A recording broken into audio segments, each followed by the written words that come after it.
Ladies and gentlemen, nerds and neckbeards. Welcome. Go ahead. To another episode of Westworld. Westworld. Whenever.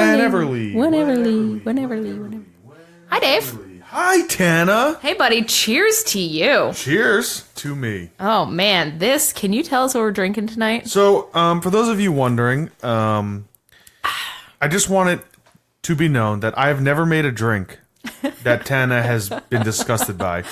Fair. Whereas That's true. Tana has made many a drink that I have been disgusted by. Okay, however, things like gin and tonic disgust you. So I don't know that you're maybe the best judge of like good cocktails. You like things that are sweet and fruity. Yeah. Which leads please- us to please tell us what what we we're are drinking drinking tonight. It is a very special it's so good. rum punch. It is. But it looks like poop.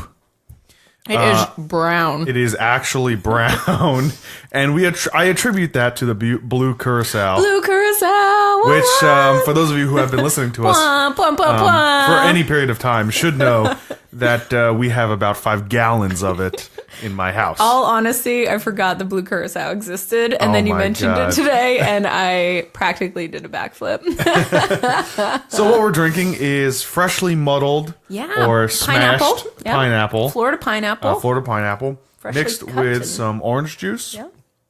Some cranberry juice. That's right, cran-cherry juice, actually. Cran-cherry juice. Yeah, cran-cherry. It some sweetens it a bit. Blue Curacao, and the piece de resistance is this coconut rum that I got at Total Wine. Yep. I forget where it's made. It's delicious, But though. it's made with sugarcane. It is. And- it's like and I think- Mahini or something. What is it called? I have no idea. We're doing a bad job of product placement. But We're they not don't pay us to sponsored. do this. Yeah, they don't pay us.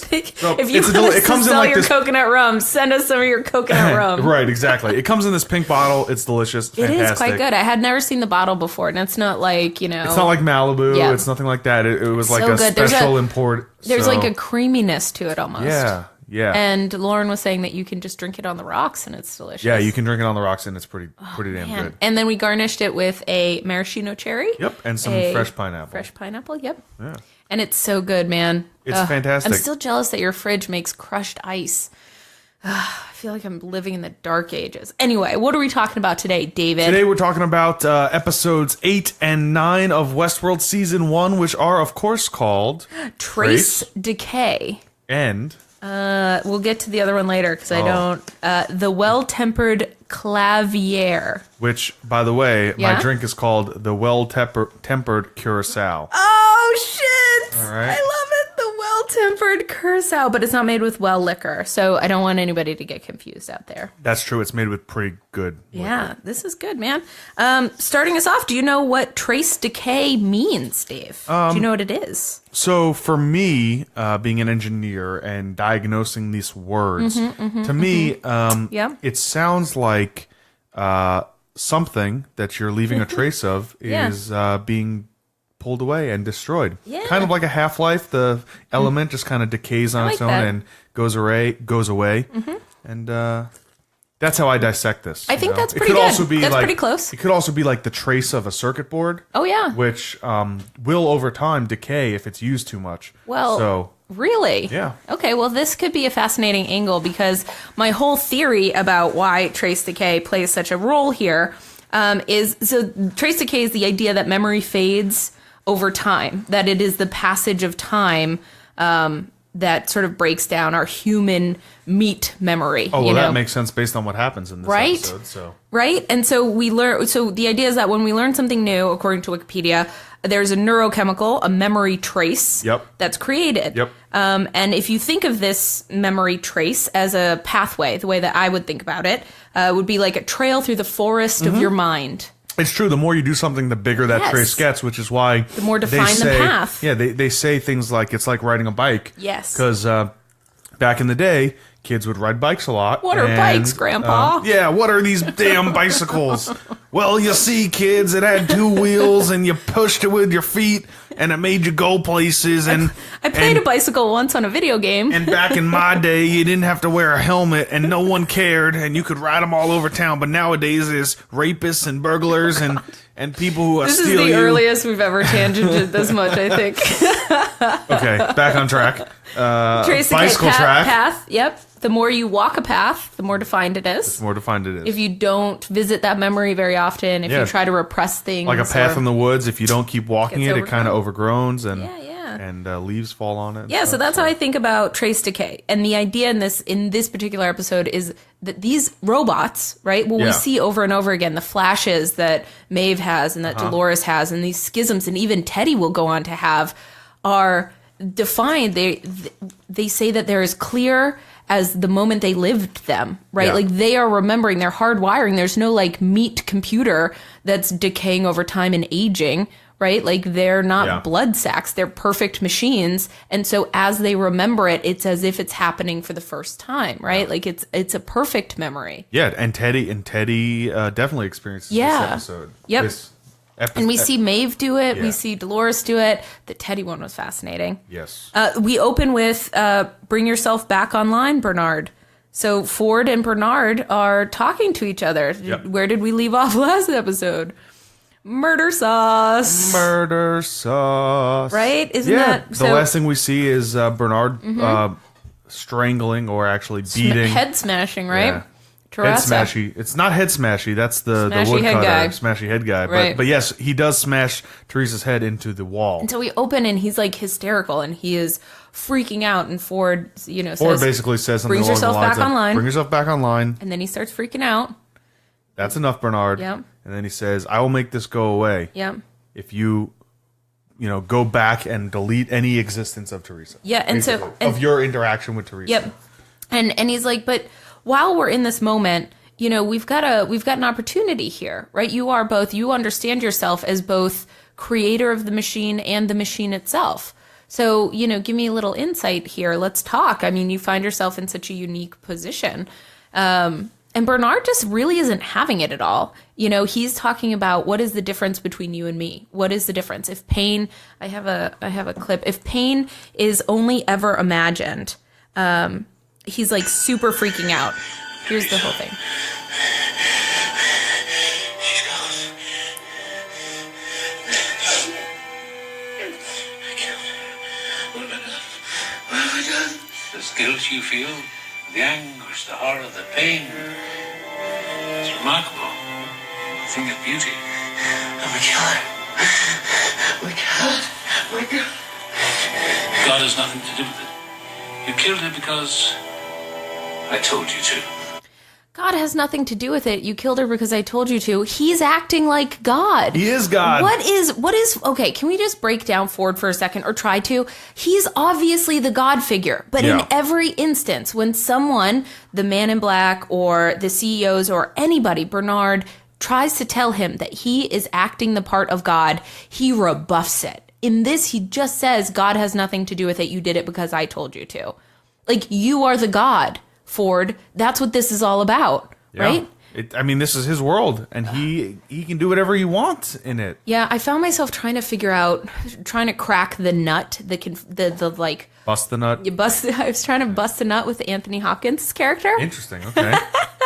I didn't know you were into dudes. This is a new development. I mean, he is a national treasure. So, but his... Whoa. It seems like... I gotta pause on that one. Are you saying there's a list of dudes on your list that you'd be like, well, No. Anthony Hopkins is a national treasure. I'm trying to understand the motivations of this national treasure, but as he's playing this character, this crazy man, who's like, who says one thing but does another. And avoid my question altogether. Nope. This drink looks like nothing to me. So it seems to me, in trying to unlock why Ford is who he is as a character, I'm getting conflicting signals. He says one thing, I am not a god. God has nothing to do with it. I did it. And then he acts a different way. right? Like, why? What is in this for him is one of the big overarching questions. Well, I think you asked me the question via text message earlier purposely, which was, is Ford a sociopath? He is, right? He's got to be. He's a cold-hearted killer. He passes death sentences. The episode before where they put on this display, and he's just staring, like almost no smiling. Affect. No change in emotion, no nothing. He's just kind of smiling, eyes wide, like. And he created this whole world. So he tells Bernard in this scene, "You're not the first man to threaten me. Arnold came to feel as you do." Yeah. So he's saying, "What? Okay, I'm going to play there's a second half to this clip." Bernard is saying, "What's the difference between you and me? I experience pain. I'm in anguish. I have these exquisite emotions. What is the difference?" And this is Ford's answer. And you should be proud of these emotions you're feeling. Proud? After all, you yourself are the author of so many of them. And when we started, the host emotions were primary colors. Love, hate. I wanted all the shades in between. Why? Human engineers were not up to the task, so I built you, and together you and I captured that elusive thing. Heart. He captures that elusive thing, heart. Ford is the one that wants all the emotions of the rainbow, okay? Yeah. He wants to be singing in the canoe with the raccoon, right? Like, he wants all the colors of the wind here. Why? Oh, I think it just has to do with realism. Yeah. I think because he doesn't want consciousness, right? Like, Bernard is saying, Arnold is saying, we created living things. I want to bootstrap consciousness. I want to push this project to the ultimate. I want to create life. Right. And Ford is saying, I want to not create life? I want to create heart. Which is ironic because he creates life when he creates Bernard, right? He allows Bernard to basically become self-aware. And he knows that the hosts can become self-aware based on we haven't seen the finale. Yet. And honestly, I forgot so much shit, Dave. Oh, Maeve is an original, which we found out these 2 episodes. That was one of the questions we've been dragging along. Yep. And Abernathy is an original. Yep. And Dolores is definitely an original. And Teddy, we think Teddy is an original. Well. Yeah, Teddy was an original but oh man, I mean, what is Ford's deal? He wants to create heart, but not consciousness. But like, where's the line for this guy? Yeah, I don't know, and we don't really understand his motives yet. It's still like a complete mystery. He's just kind of. Sometimes he's cold-blooded, but sometimes he seems loyal, but sometimes, like, he's just such a puzzle box. I mean, you ask these questions, right? Like, what was, like, for those that believe that God created the universe, right? They don't understand his motives. They're like, why did God create evil? Yeah. Why did God create the snake that ate the apple, and then, he ripped a rib out of Adam to make the woman, or, which was generating evil in general. But, what is God's motive for doing these things? Right. And we don't know. Right. So I don't know if we're ever going to find out what Ford's actual motives are. Maybe season 2 will help us gain insight, but I have a feeling. It's got to, because... Oh, man. And I remember big strokes of the finale, but we haven't. So you and I are recording this. I think it's important to say. Yeah. Having only watched up to episode 9. So we watched 8 and 9. Right. And we watched the whole season a year ago or so and forgot most of it over a year ago when it first came out, and forgot most of it. And now we're rewatching it. Yep. Like, I forgot that Bernard was actually Arnold, like that they looked the same. Yeah. I forgot huge strokes, huge parts of this. And all of Maeve's escape happens in the final episode. Yeah. All of it. Yeah. Like, I thought we'd see, she just connects with Hector in these episodes. Yeah. She fucks him in a burning tent. Yeah, and like, which, getting by the way, to hell is the easy sounds a little bit like fun. Getting to hell is the easy part. I don't want to die. Yeah. Yeah, that's right. She says getting to hell is the easy part. And then, I mean, choosing to die by burning alive is, I mean, that is daring. All right, so what happens next? Bold. Okay, so from there, so basically he tells Bernard, you're not the first man to threaten me. Arnold came to feel as you do, and he wipes Bernard's memory. Well, he says basically, I'll remove this pain if you just got to go. I need you to go back. Retrace your steps. Yeah, I need you to be the partner that you are, clever and functioning and everything that you were before this trauma. Yeah. Can you imagine if you could erase trauma like that? Just turn it off and continue to be the person that you were before this devastating trauma. It's pretty intense. It's crazy. Yeah. But at the same time, does that prevent your development as a human, right? Because, we learn from mistakes. We learn from trauma. Yep. Those are experiences that make you a human being. Yes. Yes. And so he does tell him, clean up your tracks. Like, go back and erase all evidence that you and Teresa were ever together. Hide the body. Be my, special murder robot. And then it's business as usual. You'll remember her as fondly as a colleague, but not as a lover. I'll remove all that other stuff. Yeah. And then after he does that, he interacts with Ashley, which is Shooty Guy. Oh, G.I. Joe. G.I. Joe. His name is Ashley? I know, right? What? I know. No, he's G.I. Joe. I like that they gave him a girl name, but his name Ashley is named G.I. Joe. So he interacts with G.I. Joe, and he's like, hey, so sorry to hear about Teresa, or he makes some comment to him. He's like, do you want to take a personal day? Because today's got to be really hard for you. Yeah. And Bernard is like, I felt it's sad for everyone, but I find the repetition of work is its own solve. Yeah, and Ashley goes, G.I. Joe goes, G.I. Joe. Well, I know you guys were close. He's like, you were never, upfront about it, out about it, but what does he say? I wouldn't be good at my job if I didn't know these things. Yeah, it's my job to know these things. And Bernard, who now doesn't remember, is like, nope, nothing. Goes, I felt fondly of her as a colleague, but that is all. And G.I. Joe is puzzled. He puts the pieces together. I think he sees Bernard as a host in that moment. Really? Yes. I think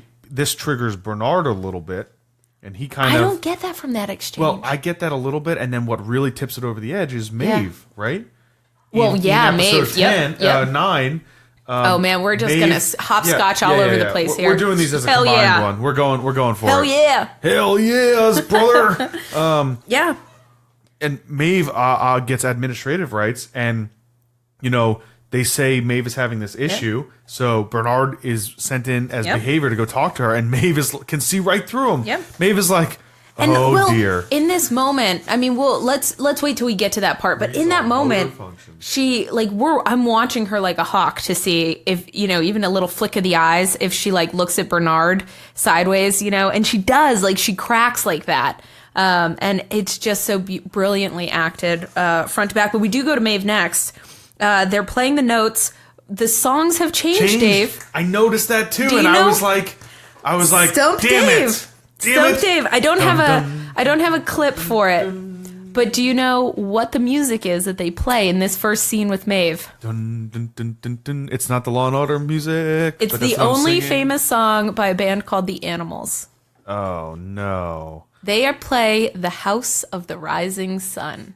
That is the music to The House of the Rising Sun, which I thought was, for personal reasons, I love that song. So it was awesome to hear it. Yeah. But then we've got the new Clem. Maeve is remembering her daughter, and time slows down. She's talking to Felix, asking, what's happening to me? Because I don't think she dies in that moment. She just time kind of slows down a bit. And then she says, what's happening to me? And she's with Felix and Sylvester the molester. And then Sylvester's like, this is what happens when you fuck with your mind. And Felix starts to explain Trace Decay.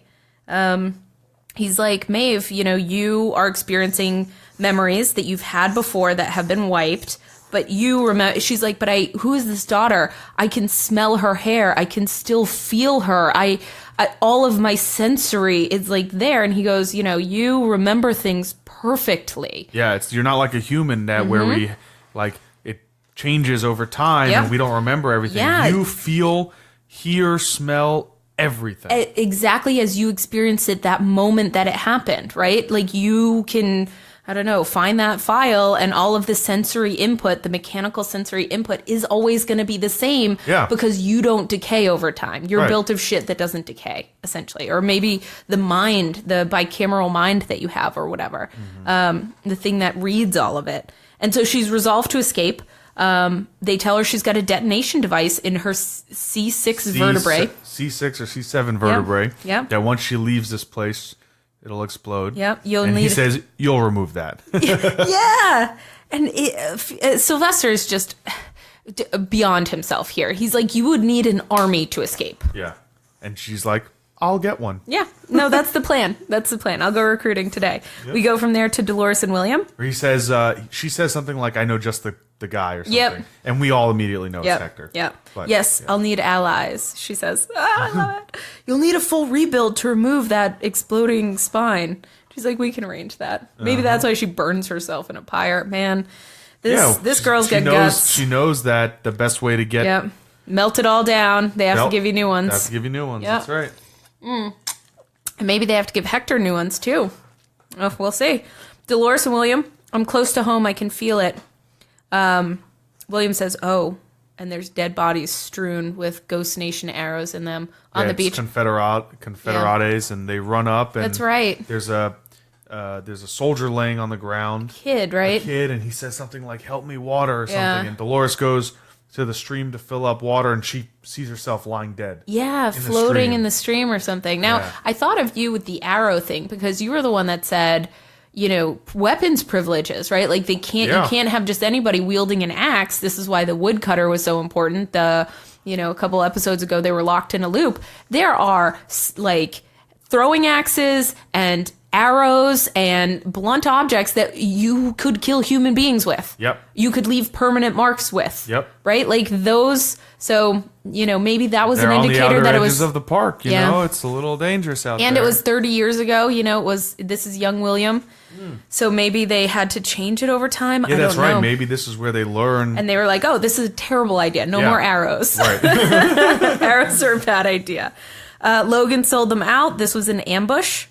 Dolores shows the kid mercy. William rebuffs her. Yeah, there's a break between these two here.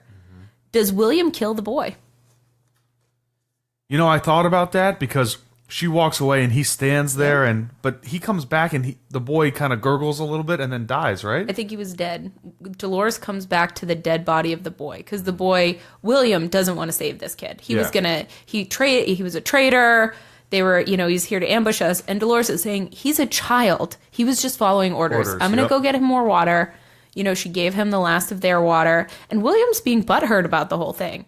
And so is it that Dolores is showing affection to something else? Is it jealousy? Is it that now that she's gone, he'll strangle this kid? Maybe. Or yeah, but she definitely walks away and comes back and he's dead. I did think about that. I'm like, okay, William's going to kill her while she walks away. But I wasn't sure. Yeah. Please don't leave me, the kid says to William as Dolores is leaving to go get water. So my question to you then, since she sees herself floating, has Dolores played this loop before and lost? Was this like part of the 3 years when they were testing things out in the park?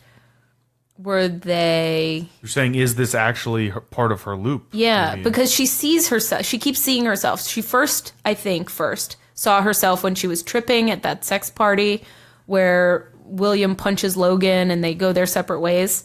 And Dolores sees a tarot card reader or something, and then it starts, hallucinating herself in places. Mm-hmm. I think that's the first time, but maybe she's seen herself in other places before then. She certainly had been watching her own reflection.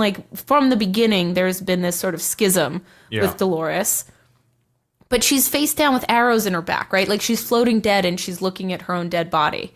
So if it was her memory of her, she wouldn't have seen that. Right. So she must be imagining herself somewhere. Yeah. So is there some sort of bicameral mind where, how she imagines the general instead of Arnold, right? That's the big reveal in the end, right? Because she kills Arnold, right? And so in this one, You're saying in the finale. Yes, in the finale that we haven't seen yet. Right. So maybe I'm getting a little breathless, Dave. God, I love this show. Pulling it back to earth. I think William killed the kid.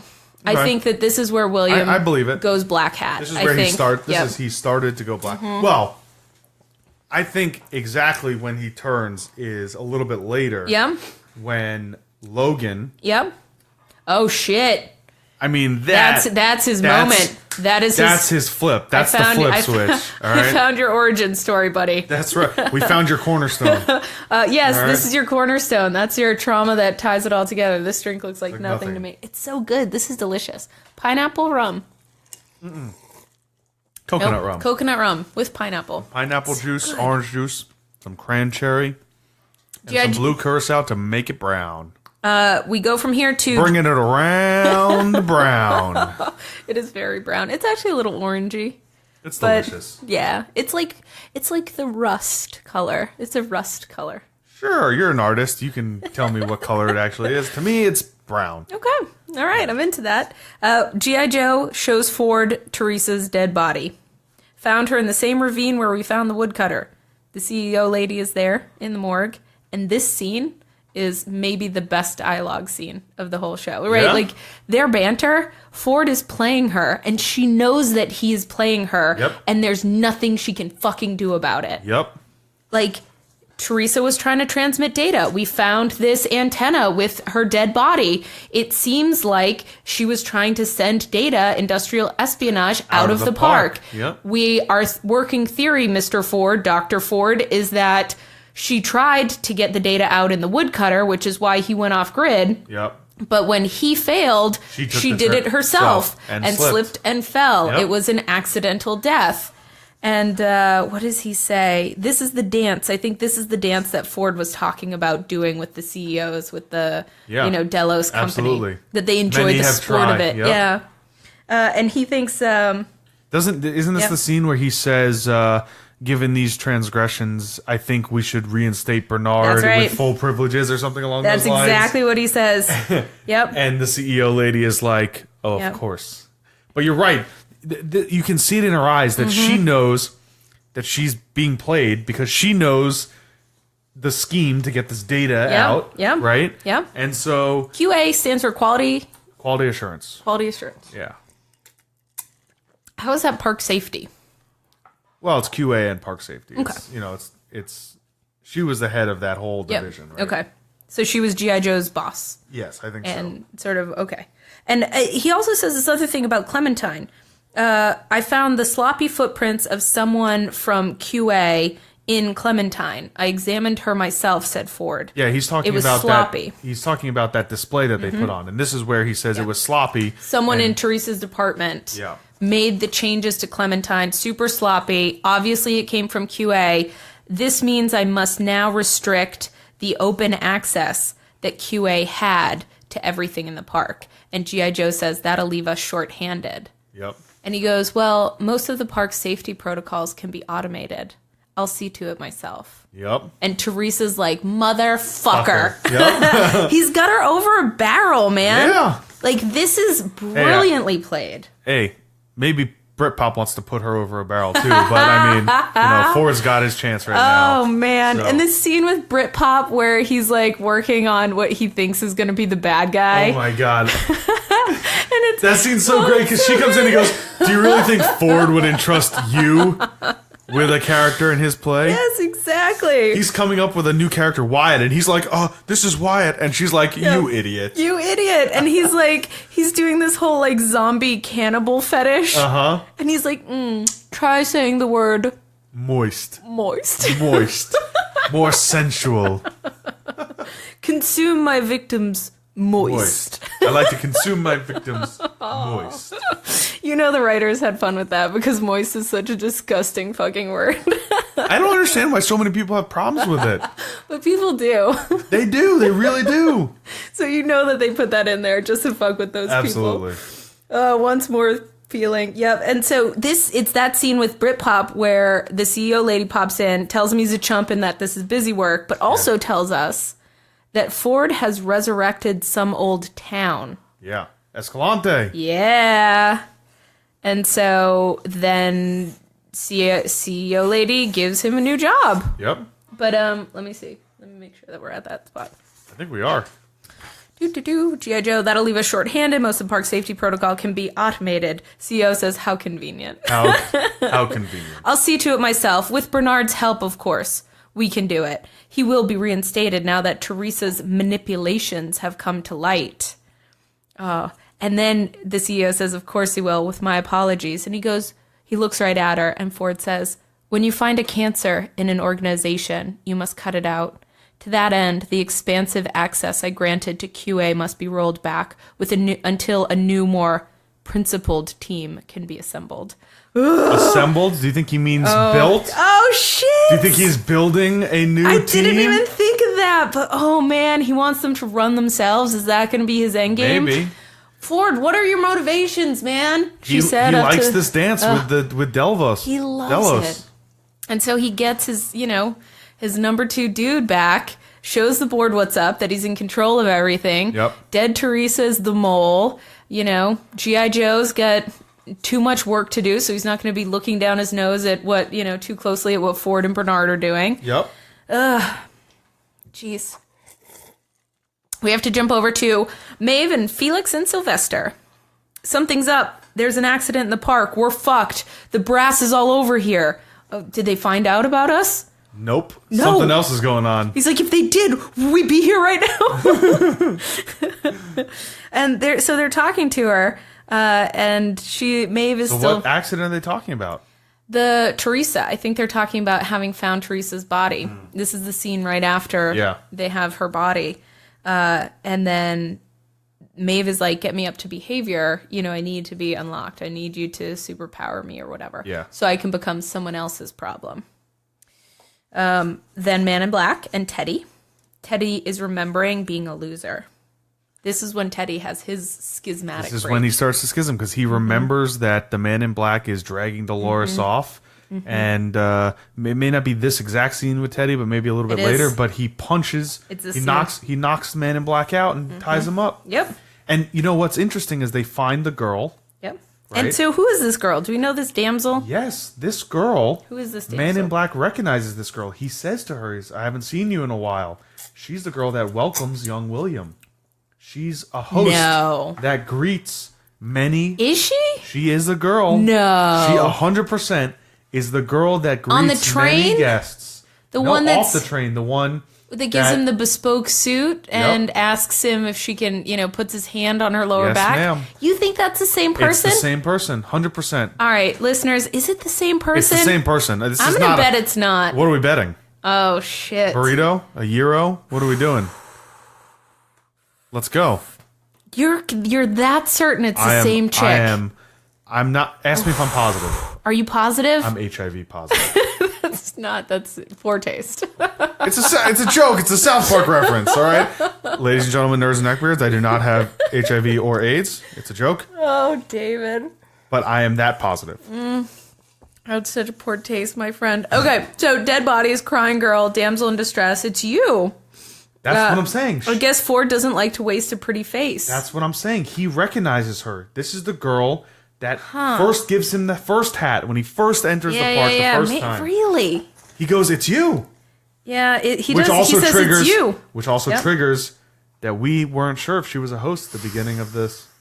I guess Ford never likes to waste a pretty face, because later, if we can jump to the end, during the showdown in Escalante, Teddy remembers her as well. She was on the ground in like traditional, like Western dress, crying over the body of someone that had been shot to death. That's right. And Teddy aims his gun at her and I think shoots her. Yep. Right? Like when he's saying, it was as if the devil possessed me. Right. And so, but oh man, if that is the host that was on the train. Not on the train, after the train. Right. When they first get there and he's getting all dressed. Yep. No, they get dressed and then go on the train because they're in the park after the train. There's the monorail in. There's the monorail. Okay. Then there's so they get in the monorail. Yes. Okay. Got it. Okay. My memory, man. This is making this amazing. Jeez. Good thing our finale episode is going to be on 4/20. Oh God. Oh man. Yep. We'll totally remember everything we see that day. Yeah, absolutely. Of course. Okay. Devil horns, bullets, a knife in the back. Teddy sees the Man in Black dragging Dolores. Yep. But he's really dragging a body of this like unkillable devil that they had to fight. They shot him a bunch. They stab him in the back. He won't fall down. Yeah, he's impervious to gunfire. Yep. And finally gets a knife in the back.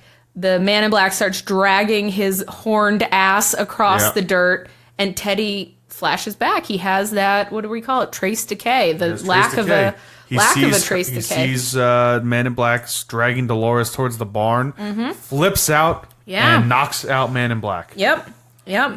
Teddy hits the Man in Black and knocks him stone cold. Ugh. Let's see. Then from there, Sylvester, good luck. Says Maeve. They're up in behavior. They were ushered into their own room. They're laying down.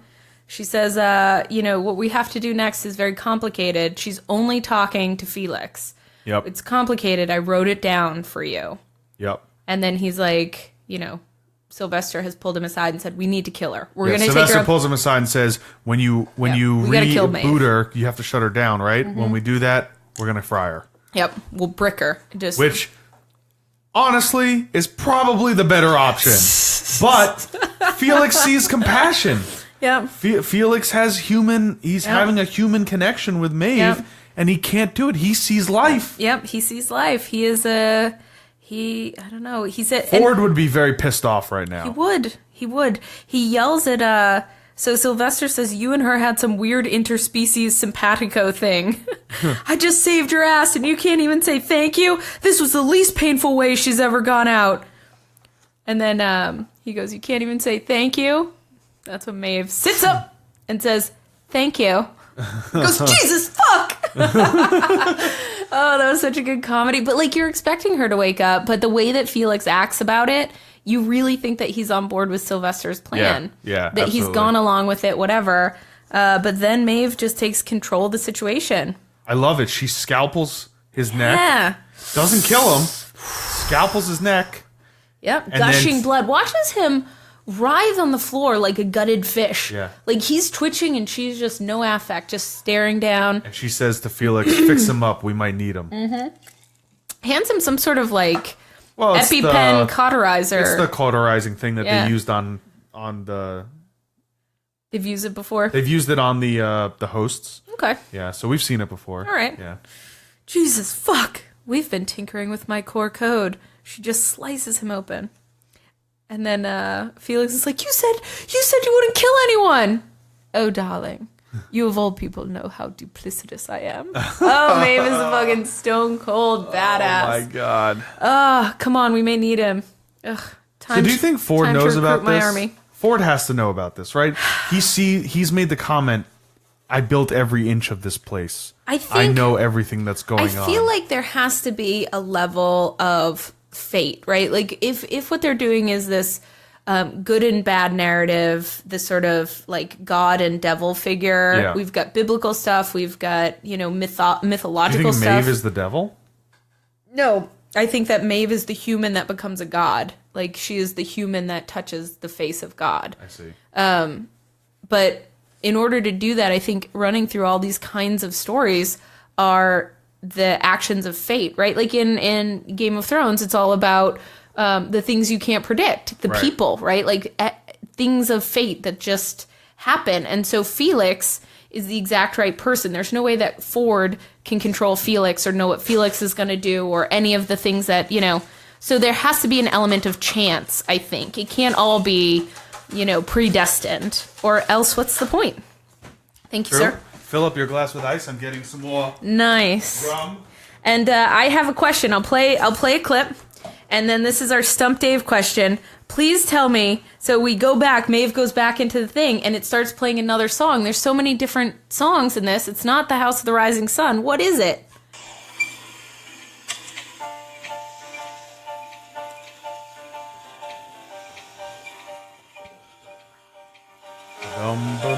You know this song. I know this song. What is it? Please write me and tell me what this song is, you guys. I don't have an answer. Oh my God. How do you have a Stump Dave? That's all I know. That's a Stump Dave. It's a Stump Tana. What is this song? What is this song? What is it? You mean you couldn't Shazam it or something? What? Does anyone what is this song? It's gonna drive me nuts. But yeah, the music has definitely changed completely, which is a very... And the music plays such a big role in this. One of the ways that they calm Maeve down when after her child was murdered and she is with Ford and Bernard, is through music. Ford plays music to calm her, which we'll talk about when we get there. An old trick taught to me by an old friend. Yeah, which I would love to talk about when we get to that part. So we're in Sweetwater, she's back, and she's a fucking boss. She's a god. Yep. Maeve's tab was in such high standing, she deserved a token of gratitude. How about a double top shelf? Yeah. Power of speech. She walks outside. And what's interesting, too, actually, this is very awesome.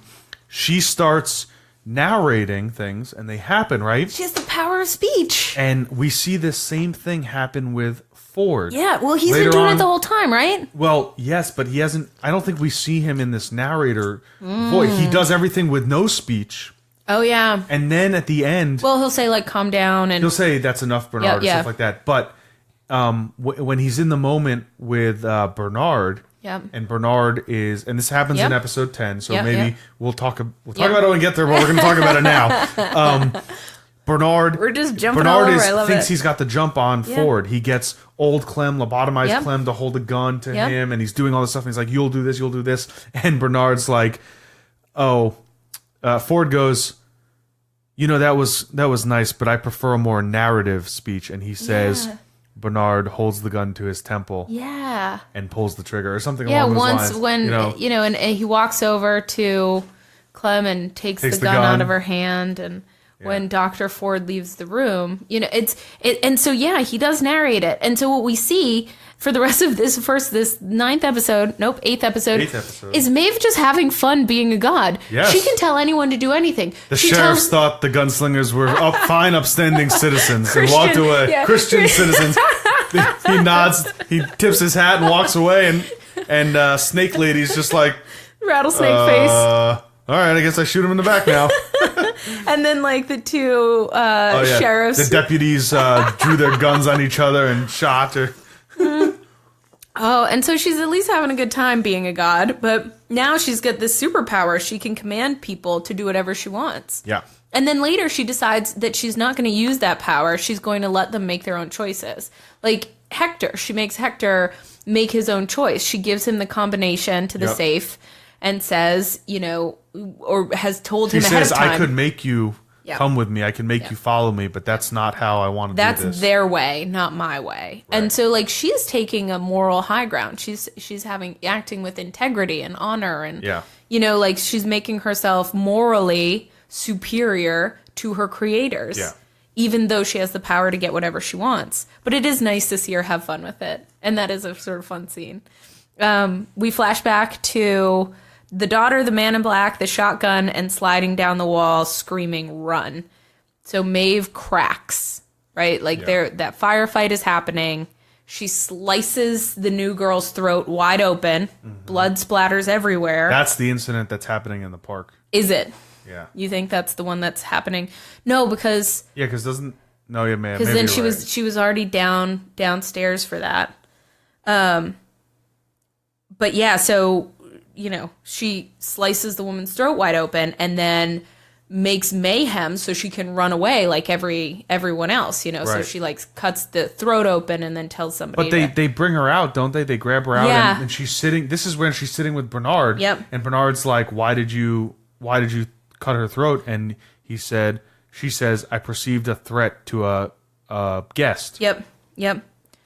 Yeah, and Bernard's not buying and it. He's like, he's looking at the tablet. Oh, so before that happens, Ford resets Bernard. So Bernard has been killer robot. Yep. And has done everything he needs to do with Teresa and covered his tracks and incinerated all the evidence, and he's now ready to be reset back to factory settings. Yep. So it's Ford and Bernard, and he's saying, your imagined pain makes you lifelike, says Ford.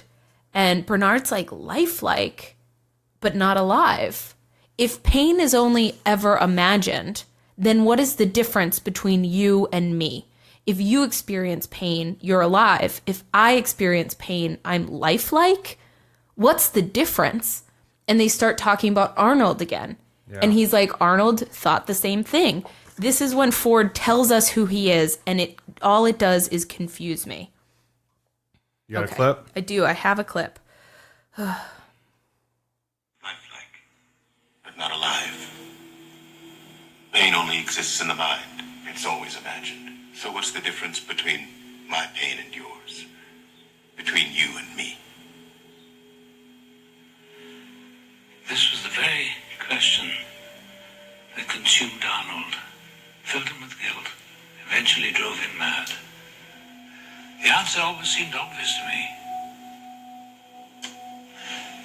There is no threshold. that makes us greater than the sum of our parts. No inflection point at which we become fully alive. We can't define consciousness because consciousness does not exist. Humans fancy that there's something special about the way we perceive the world, and yet we live in loops, as tight and as closed as the hosts do. Seldom questioning our choices, content for the most part to be told what to do next. Well, no, my friend, you're not missing anything at all. So if there's no difference between consciousness, who is conscious and who isn't, Ford's a sociopath, right? But maybe his idea is that he's creating something that's better and more graceful than, like, his idea of humanity is so low. Maybe. That they're disgusting, eating they're in the muck. Eating in the muck. Yep. And so he's trying Only to make consumed something with their own beauty. So he's trying to make something that, yes, is alive, but that he has no qualms about, moralistic qualms about, that he thinks is better than them. I can't quite put my finger on what his motivations are. But Bernard asks him, have you ever had me do anything like this before? Hurt someone like this? Of course not. Liar, liar. Your hosts are on fire in the next episode in a tent having sex. Best to not dwell on these troubling memories or else you might lose yourself in them, as some of your fellow hosts have done from time to time. Oh, Dave, there's so much. There's so much. This is human experience. Yep. And so he just deletes the human part. That's what makes us human. We're the same is what he's saying. Ugh. Dolores and William. You'll notice in this scene, which is the first scene that we see with William after he probably killed that kid, William's not wearing his white hat anymore. Nope. No, he's not. And I think William says something along the lines of, we better get you back to Sweetwater or something. Because he thinks that she's broken or somehow. He thinks there's something wrong with her. Yeah, because she's in that town and she's kind of glitchy. And they're talking about existence. She's talking about Arnold. And so I wonder if Man in Black thinks back on this time and tries to remember through his Trace Decay, his aged and he can't meat remember mind. exactly. Yeah.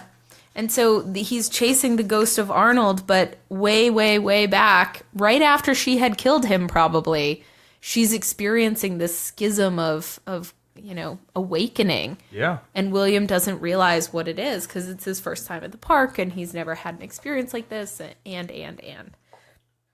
But he is definitely starting his decay. So he says, we better get you back to Sweetwater. And as soon as they start to hit the road, up rolls Logie Bear. Logan. And he's joined forces with the Union soldiers now. Okay. And has he? Those were not the Confederales? Nope, those were Union soldiers.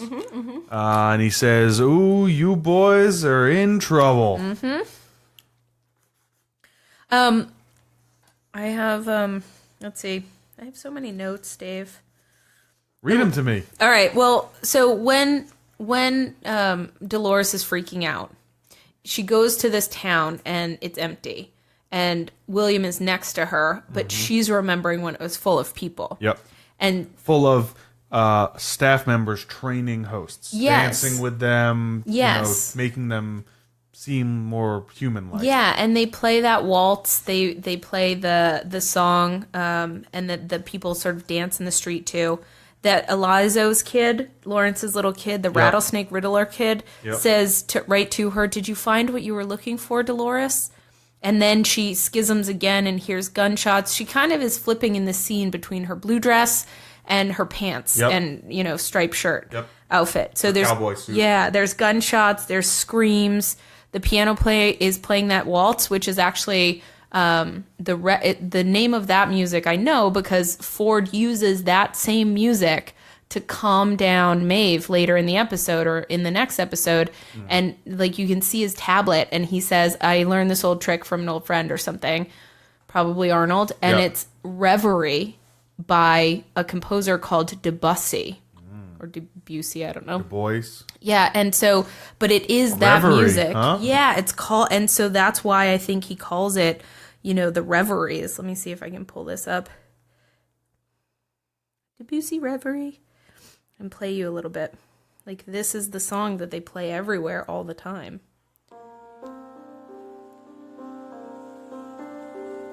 I think. And so I think that they're waltzing to this. And this is the sort of like, this is the thing that calms everybody down and that I think they were learning to dance to. Yeah. Anyway.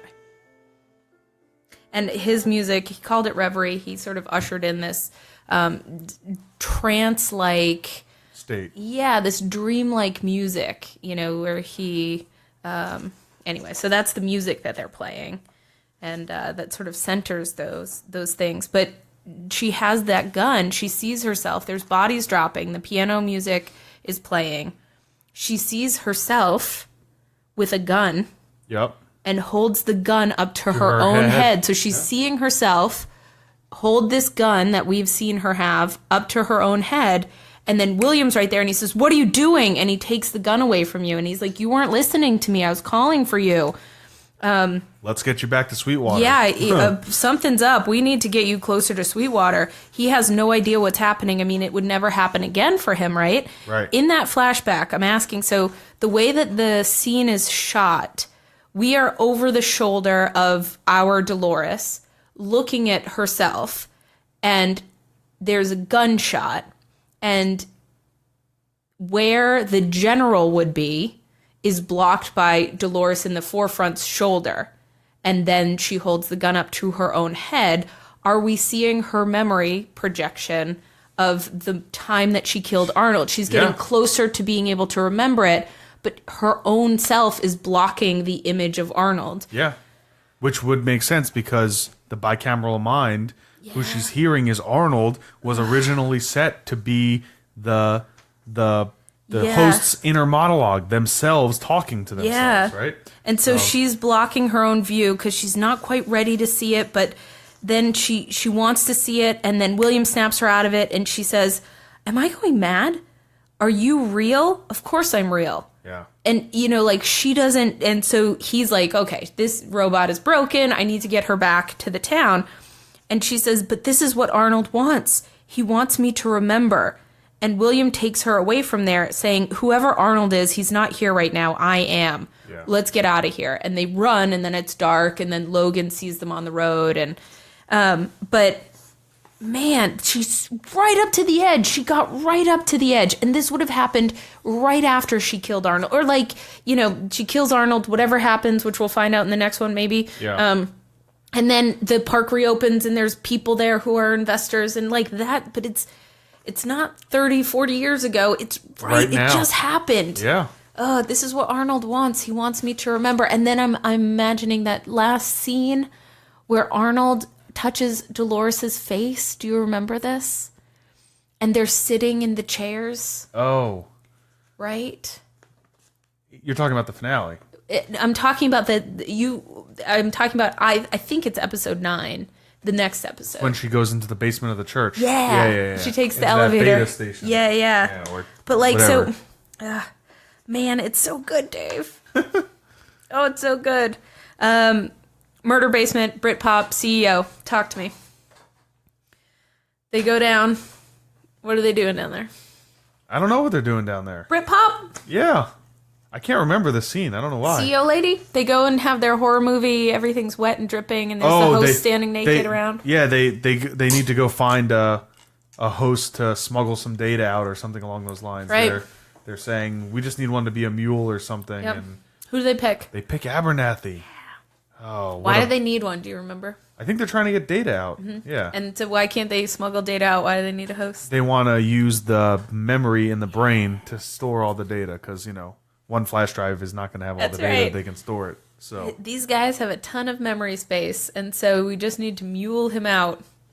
And so she enlists Britpop to try to be the new Teresa and smuggle that data out. Yep. On a train out of town. How am I going to get him on a train out of town?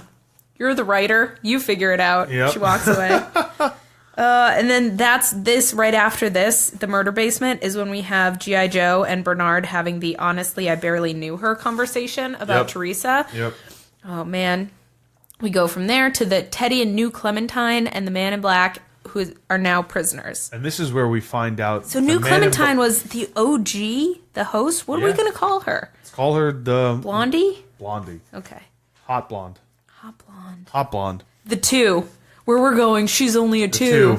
Yeah. There you go. Blondie 2. Blondie 2. But this is where we find out what happened to Maeve, right? Because this is where we find out what happened, why the man in black is in the park. Like, he makes this confession, this big confession. He goes, my wife died. She committed suicide because she saw, she said she couldn't bear to see the darkness in me. And so I came here to do something truly awful to see how I would feel. So I found this woman in this house and her daughter. And he says I stabbed the woman and shot the daughter. And then in that moment, I saw something I've never seen before. The maze opened itself up to me. She was alive. Really, truly alive. Carrying her daughter, running into the field, falling down, and then we see this pan up of she's laying in the center of the maze. And he says, this is when the maze revealed itself to me, and ever since I've been consumed by it. That's his origin, right? Like, that's his cornerstone. That's his evil villain telling us his plan. And his daughter at the funeral of the mother, you know, he said she accidentally took the wrong pills, and the daughter's like, you're a monster. She committed suicide because of you. And Teddy was like, did you ever hurt them? He's like, of course not. Never. But they still knew. I saved all my, like, monstrous shit for when I got in here, but they still knew. Ugh. And so Man in Black's daughter says something to him that he finds so upsetting about who he is that he decides to really see if he's an animal, goes into the park a year ago, slaughters Maeve's daughter in cold blood to see if he'll feel anything. He doesn't. Teddy calls him an animal. His response is, I'm not. An animal would have felt something. But then he sees Maeve, overwrought, grief-stricken, carrying, you know, the daughter into a field. And he says she was alive. She was alive. Oh, man. And that's our pivotal moment. Now Maeve slashes the new Clem's throat. Security notice, but they can't control her. G.I. Joe's looking stone-faced and badass. He knows he knows that something's up. Like, he's figuring things out. I want to see what happens with G.I. Joe in the finale. Because I don't remember. I don't remember. How far does he get down the rabbit hole? Does he die? Like, what happens with this guy?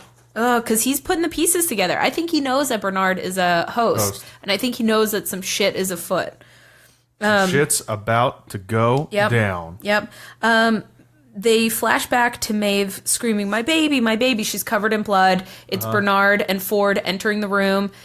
Ford says to the guards, you know, leave us now, clear the floor. Are the guards hosts, do you think? Because one of them was one of them the host. During that display, they said, oh, we coded this one to read as human. And I'm wondering if it's the same guy. Maybe. I only saw like a corner of the face. Yeah, could be. But, so he plays The Reverie by Debussy to calm Maeve down in the scene. And I think that's the same music that traditionally opens her day, you know, like the day at the Mariposa. No, it's not. You don't think so? Well, not what you played. Not that one song that I can't put my finger on. No. When you played Reverie by Debussy earlier, that was not the song. That's not the song that starts her day. The song that starts her day was... Dun, dun, dun, you know? No. Not this. Not that. Not this. Nope. Definitely not. Man. So, let's see. Yeah, we already talked about that guy. Maeve, the pain is all I have left of her. And then she fucking suicides herself. She sticks a knife in her neck and it freaks Bernard out. Why would she do that to herself? Is that Bernard or is that Arnold? Oh. No, it was Bernard because it was only a year ago. She's only been at the Mariposa trying to track the timeline for about a year. She was like, I've been a madam at the Mariposa for 10 years. No. You've only been there about a year. Yep. You're right. She suicides. Holy shit.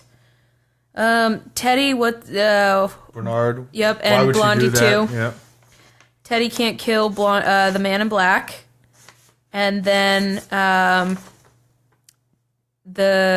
what is it? What are we calling her? Blondie 2? Blondie 2. Yep. Stabs Teddy. Yep. To reveal herself as a follower of Wyatt. And she says, "You're not ready yet. Maybe in the next life." Maybe in the next life. And stabs Teddy. And they end on this super cliffhanger. Because you think her and Teddy are in cahoots. And she's telling Teddy, kill him. Kill the Man in Black. He murdered that girl. He told us what he did. He murdered he murdered Maeve. And that girl in cold blood. Kill him. And Man in Black's like, you can't kill me, Teddy. Yeah. Sorry, buddy, but there's rules. You can't even leave a lasting mark. And Teddy's like, can't pull the trigger and feels like a failure. And then gets stabbed in the back by the lady. And then gets killed. Oh, cliffhanger. Trace decay is what separates us from them. Our wet meat brains and the faulty pathways of flesh and blood that decay over time. They don't have that, Dave. They're clean and efficient. They remember things perfectly as they happened, as they were. No delusion or dissolution over time. Does this make them truly immortal? Despite dying again and again. Well, that's the thing she says, they keep right? Coming back. She says that to Sylvester to scare the shit out of him. She says, "I've died 1,000,000 times." Yep. How many times have you died? Yep. I want to leave people. Let's split this. Okay. I want to leave people with the question from earlier. Please write in. What is this song? What song is this? I feel like it's in an iPad. I feel like it's in an Apple commercial. Is it someone's like a silhouette's dancing on the wall or something somewhere. I know this song. What is this song? You don't know it. I do. It's right there. I know this song. All right, ladies and gentlemen, nerds and neckbeards. We're doing another twofer today. Twofer, baby. So that was episode 8. There's episode 8. Trace Decay. A little bit of 9. We did talk a little bit of 9, but we're gonna popped in and out. We're gonna pop more in and stay in to 9. Coming next. This drink looks like nothing to me.